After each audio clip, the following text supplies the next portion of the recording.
Chapter 4. The Rabbit Sends in a Little Bill.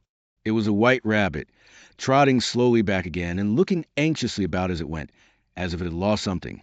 And she heard it muttering to itself, "The Duchess! The Duchess! Oh, my dear paws! Oh, my fur and whiskers! She'll get me executed, as sure as ferrets are ferrets. Where can I have dropped them, I wonder?" Alice guessed in a moment that it was looking for the fan and the pair of white kid gloves, and she very good-naturedly began hunting about for them, but they were nowhere to be seen. Everything seemed to have changed since her swim in the pool, and the great hall, with the glass table and the little door, had vanished completely. Very soon the rabbit noticed Alice, as she went hunting about, and called out to her in an angry tone, "Why, Marian, what are you doing out here? Run home this moment, and fetch me a pair of gloves and a fan. Quick, now." And Alice was so much frightened that she ran off at once in the direction it pointed to, without trying to explain the mistake it had made. "He took me for his housemaid," she said to herself as she ran. "How surprised he'll be when he finds out who I am. But I'd better take him his fan and gloves. That is, if I can find them." As she said this, she came upon a neat little house, on the door which was a bright brass plate with the name W. Rabbit engraved upon it. She went in without knocking, and hurried upstairs, in great fear lest she should meet the real Mary Ann, and be turned out of the house before she had found a fan and gloves. "How queer it seems," Alice said to herself, "to be going messages for a rabbit. I suppose Dinah will be sending me on messages next." And she began fancying the sort of thing that would happen. "Miss Alice, come here directly, and get ready for your walk." "Coming in a minute, nurse. But I've got to see that the mouse doesn't get out. Only I don't think," Alice went on, "that they'd let Dinah stop in the house if it began ordering people about like that."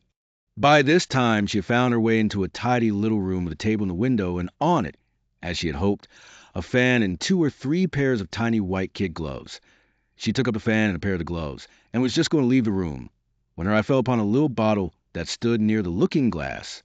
There was no label this time with the words "Drink me," but nevertheless she uncorked it and put it to her lips. "I know something interesting is sure to happen," she said to herself, "whenever I eat or drink anything. So I'll just see what this bottle does. I do hope it'll make me grow large again, for really I'm quite tired of being such a tiny little thing." It did so indeed, and much sooner than she had expected. Before she had drunk half the bottle, she found her head pressing against the ceiling, and had to stoop to save her neck from being broken. She hastily put down the bottle, saying to herself, "That's quite enough. I hope I shan't grow any more. As it is, I can't get out at the door. I do wish I hadn't drunk quite so much." Alas, it was too late to wish that.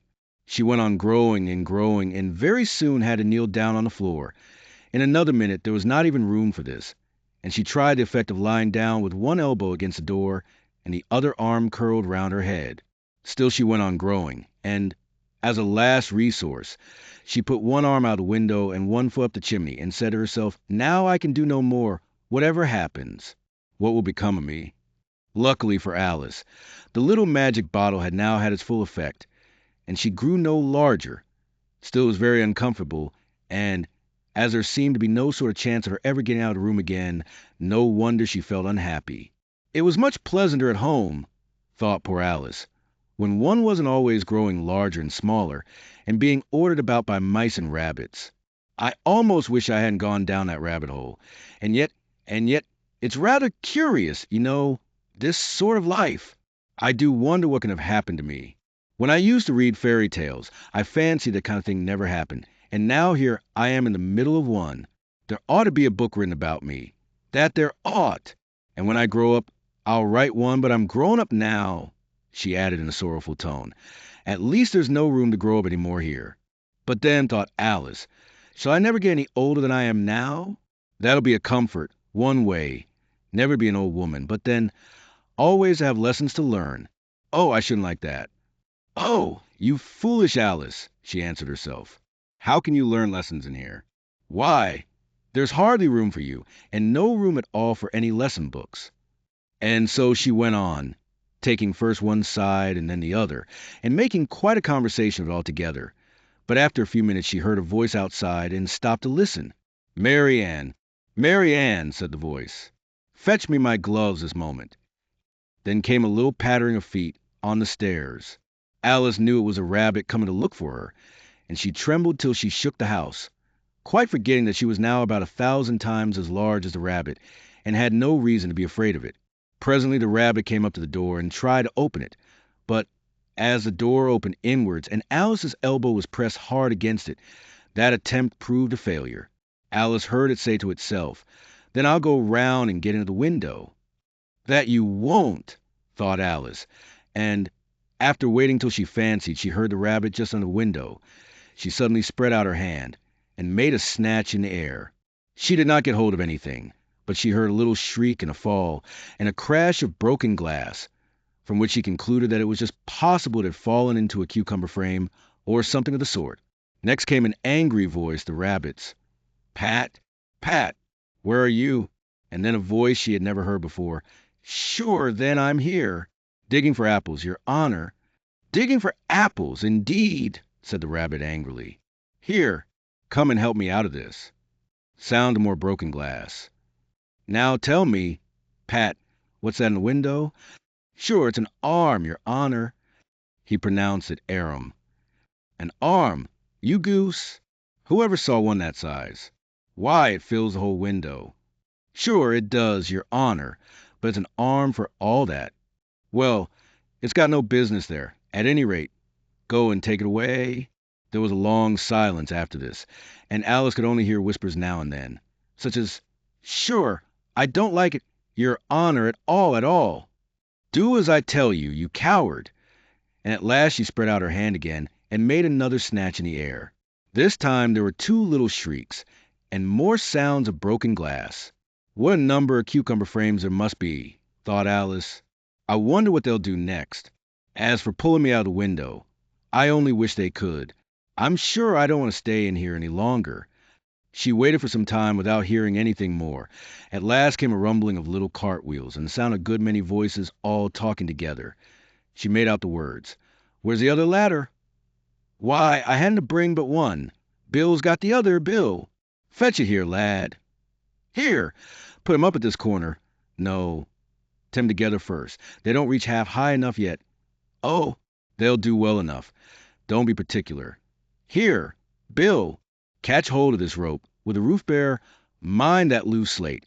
Oh, it's coming down." Heads below. A loud crash. "Now, who did that?" "It was Bill, I fancy." "Who's to go down the chimney?" "Nay, I shan't." "You do it." "That I won't, then." "Bill's to go down. Here, Bill." "The master says you're to go down the chimney." "Oh, so Bill's got to come down the chimney, has he?"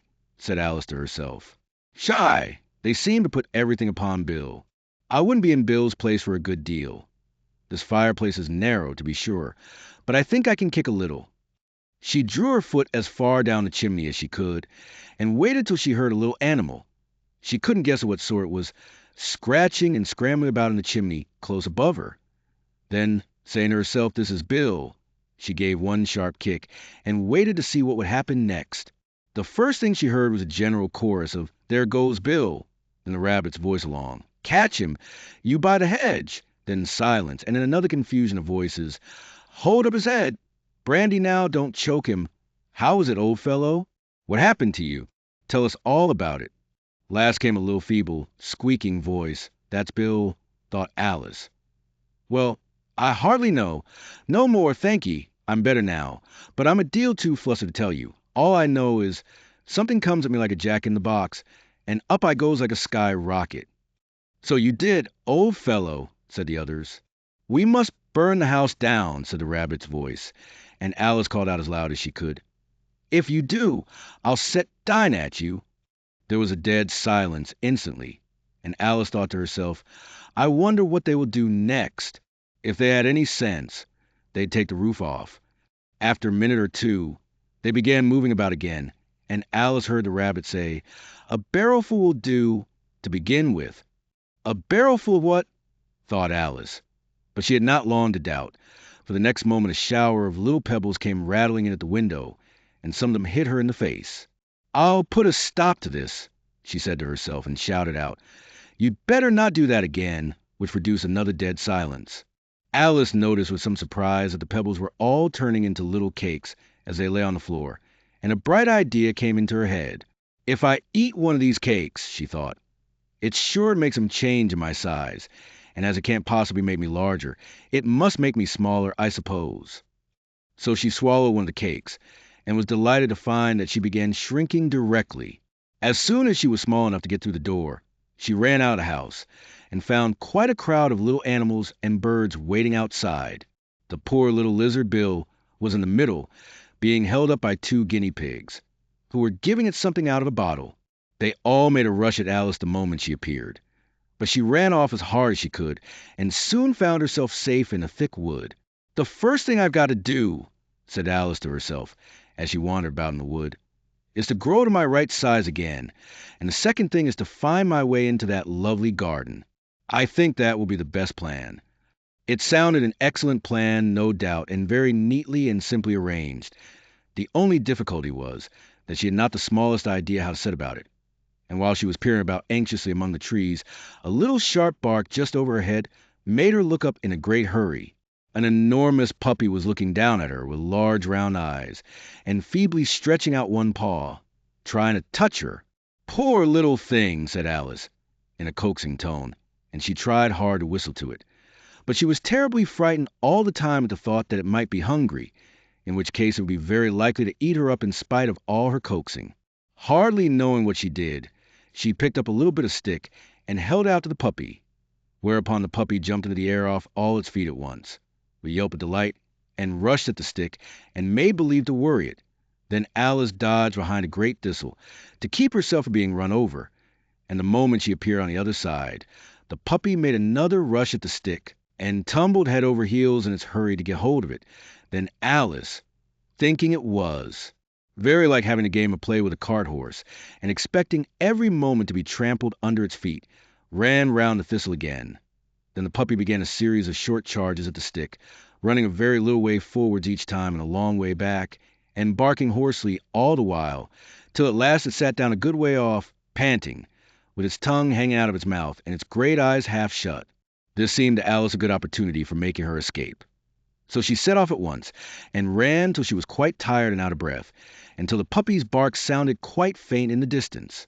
"And yet what a dear little puppy it was," said Alice, as she leaned against a buttercup to rest herself, and fanned herself with one of the leaves. "I should have liked teaching it tricks very much, if I'd only been the right size to do it. Oh, dear!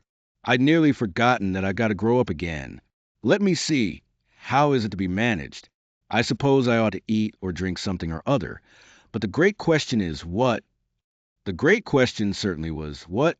Alice looked all round her at the flowers and the blades of grass, but she did not see anything that looked like the right thing to eat or drink under circumstances. There was a large mushroom growing near her, about the same height as herself, and when she had looked under it and on both sides of it and behind it, it occurred to her that she might as well look and see what was on the top of it. She stretched herself up on tiptoe and peeped over the edge of the mushroom, and her eyes immediately met those of a large blue caterpillar that was sitting on the top with its arms folded, quietly smoking a long hookah, and taking not the smallest notice of her or of anything else.